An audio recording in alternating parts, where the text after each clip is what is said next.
गालिब की हवेली में, गालिब की मौजूदगी में दिल्ली की मशहूर मुबैना गुलनाज जा के शागिर्द गालिब का कलाम पेश कर रहे हो और असदुल्लाह खां गालिब का नूरानी शक्ल का एक शागिर्द तक ना दे, बस दूर खड़ा अपनी किताबों की कागज उलट पुलट करता रहे।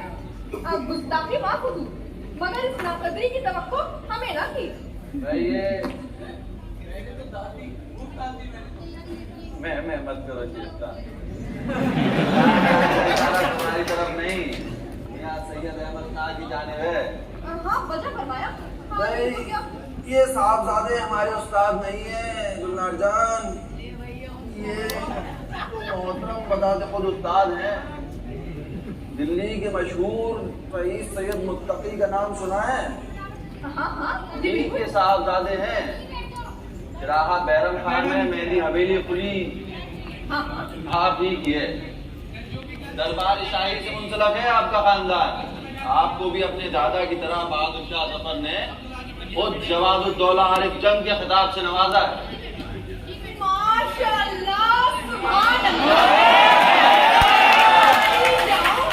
जनाब गालिब किसी को उस्ताद कहे और गुलनार जान की नजर से उसका कलाम न गुजरा हो, ऐसा कहीं हो सकता है भला? भाई ये हमारी तरह तखय्युल की दुनिया के उस्ताद तो है नहीं। मैं कुछ समझी नहीं हुजूर। ये मोहतरम तो अमली इंसान है।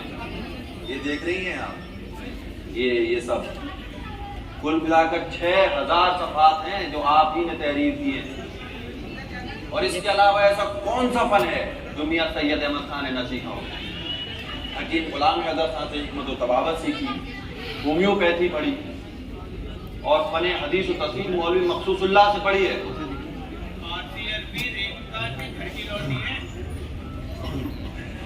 पहले तो इन्होंने ईस्ट इंडिया कंपनी से मुंसफी पास की और बड़ी कम उम्री में मुंसफी का इम्तिहान पास करके मैनपुरी में मुलाजिम हुए। अब फतेहपुर सीकरी में जज के ओहदे पर फायज हैं। अगर उस दिन दिल्ली कॉलेज वाले दिल अजमेरी दरवाजे पर आ गए होते हमारे खैर मकदम के लिए तो हम वो दिल्ली कॉलेज की मुलाजिमत तर्क ना करते और मियां सैयद हमारे शागिर्द होते।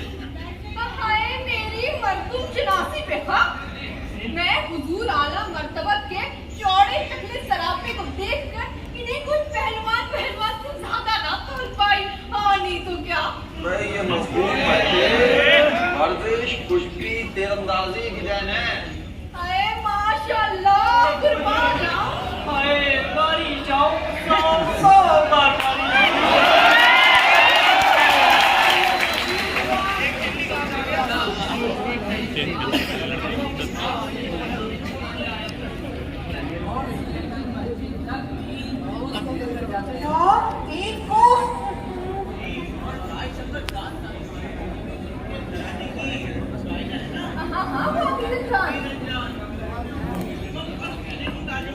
भाई ये हमें नहीं मालूम था। तभी तो हम कहें कि मियां सैयद ने इस किताब में और सैयदुल अखबार में दिल्ली के 30 मशहूर गवैयों की गायकी के बारीकियों में अब पता चला कि साहिब बदौलत ने तो बाकायदा मौसीकी की तालीम ले रखी है। वल्ला, ये मियां सैयद अहमद तो जादूगर निकलते जा रहे हैं। अरे बंगाल का काला जादू उतनी सीख रखा, मुझे ही कबूतर बना दे। यार तुम बेफिक्र रहो, कबूतर अपने जम के नहीं होते। आप ही एक ही हैं बस।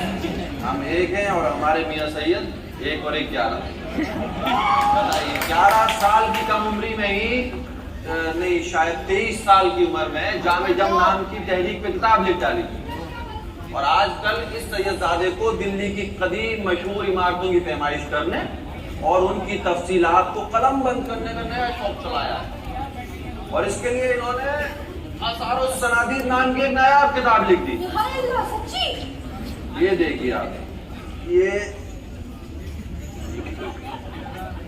सलीमगढ़ के महलात, लाल किले के महलात, तुगलकाबाद, मकबरे, अरस के कोई ऐसी इमारत नहीं जिसकी शानदार तफसीर इनके इस मुसव्विदे में मौजूद ना हो। लेकिन साहिबजादे ये बताइए कि आपने 150 गज ऊंचे कुतुब मीनार की पैमाइश किस तरह की? भाई इसी के लिए आपको खुद बहादुर शाह जफर ने जवादुद्दौला आरिफ जंग के खिताब से नवाजा।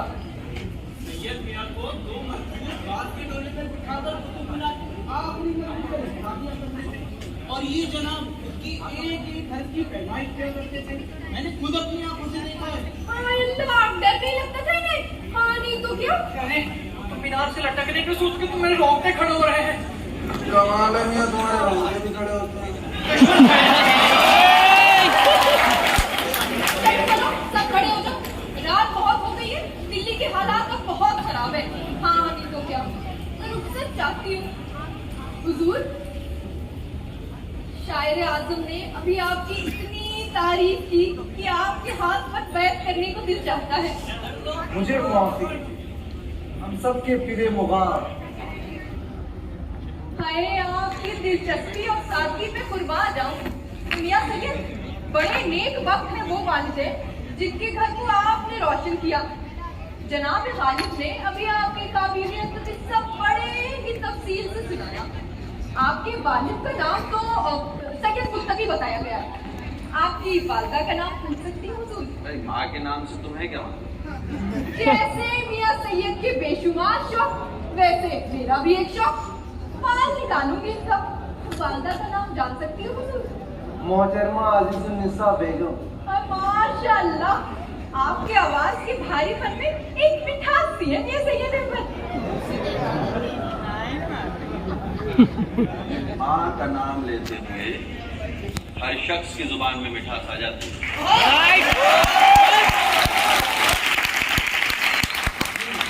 आज मैं जो कुछ भी हूँ अपनी वालिदैन के जूतियों की दुपहरी, खास तौर से अम्मा जान ने हम दो भाइयों और एक बहन की जिस पाबंदी, नज़्म व ज़ब्त से परवरिश की है, उसकी मिसाल नहीं मिलती। वो मिसल मशहूर है ना, खिलाओ सोने का निवाला, खिलाओ सोने का निवाला, मगर देखो शेर की निगाह। अरे शेर कहा, शेरनी कहिए, तुम मादा हुई ना।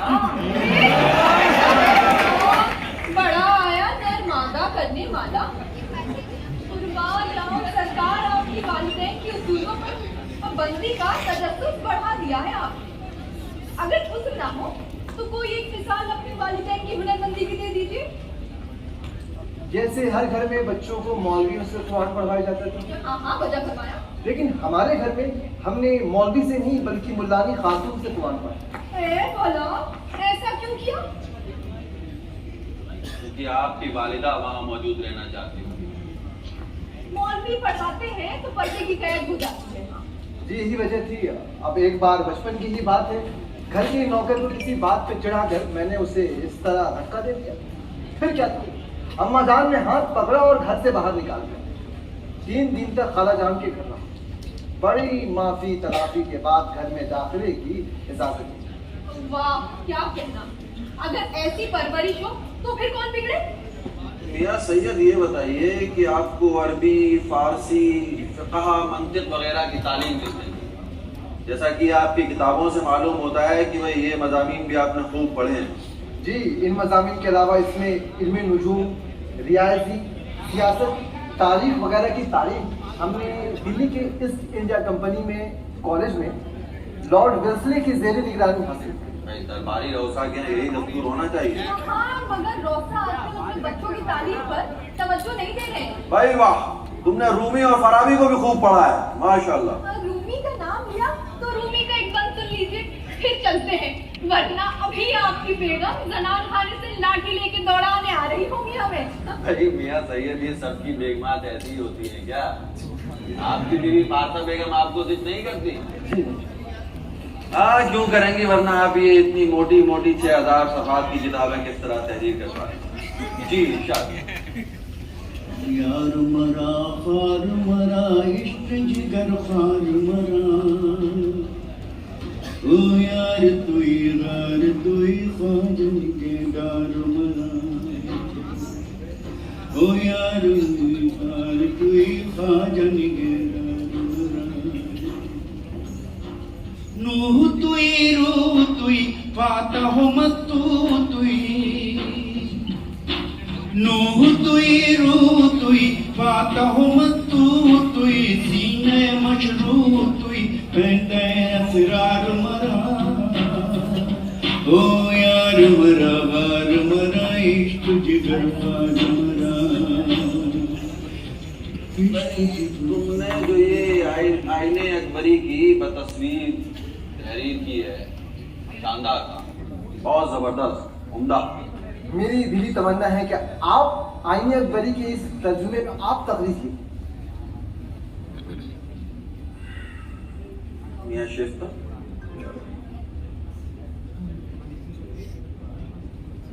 पहले खत लिखा, अब खुद चले आए, लेकिन मैं आपकी ख्वाहिश के मुताबिक इस पर रिवायती तकरीज नहीं लिखूंगा। मैं मानता हूं कि तुम्हारी किताब आसारुस सनाती आसार कदीमा पर किसी हिंदुस्तानी की पहली किताब है, और कुछ यही हाल जामे जम का भी है। मगर ये आईने अकबरी पर इतनी मगजमारी क्यों? मियां जरूरत इस बात की है कौम को बादशाह अकबर के दौर से निकालकर मौजूदा हालात में जीने का सलीका सिखाओ।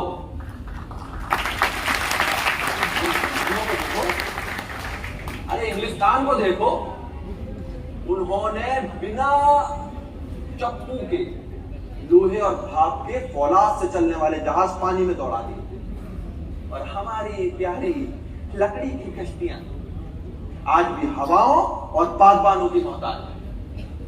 मियां उन्होंने बिना तेल के चिराग जला दिए, और हमारे यहां ये कड़वे तेल के दिए जल रहे।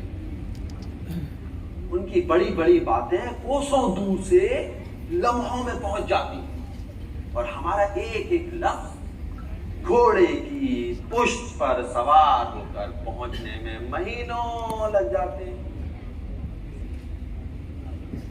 मेरी राय में मियां सैयद अहमद जवादुद्दौला आरिफ जंग जैसे काबिल लोगों को नई तहकीक में दिलचस्पी होनी चाहिए।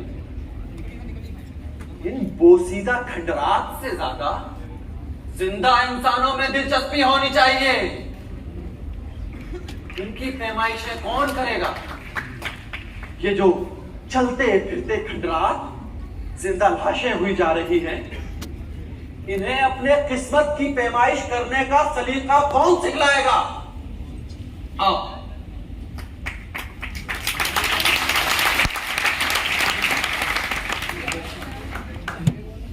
क्या कर सकते हैं आप कौमों मुल्क के लिए?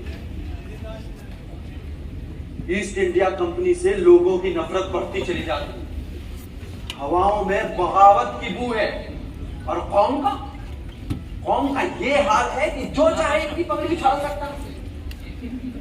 ये मुगलिया सल्तनत का चिराग मियां टिमटिमा रहा है। इसको आंधी की नहीं, बस एक हल्के से हवा के झोंके की जरूरत है। 1-2 साल की बात है, सब उलट पुलट होने वाला है। उसके बाद क्या होगा? कौम और मिल्लत के आसार रेत के खंडरात की तरह ढह जाएंगे। सब कुछ उलट पुलट होने वाला है। कभी सोचो,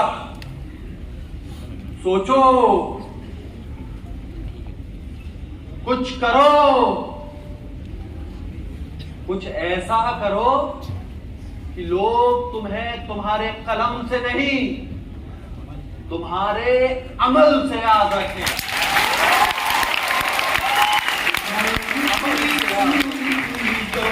मंसूर तुई,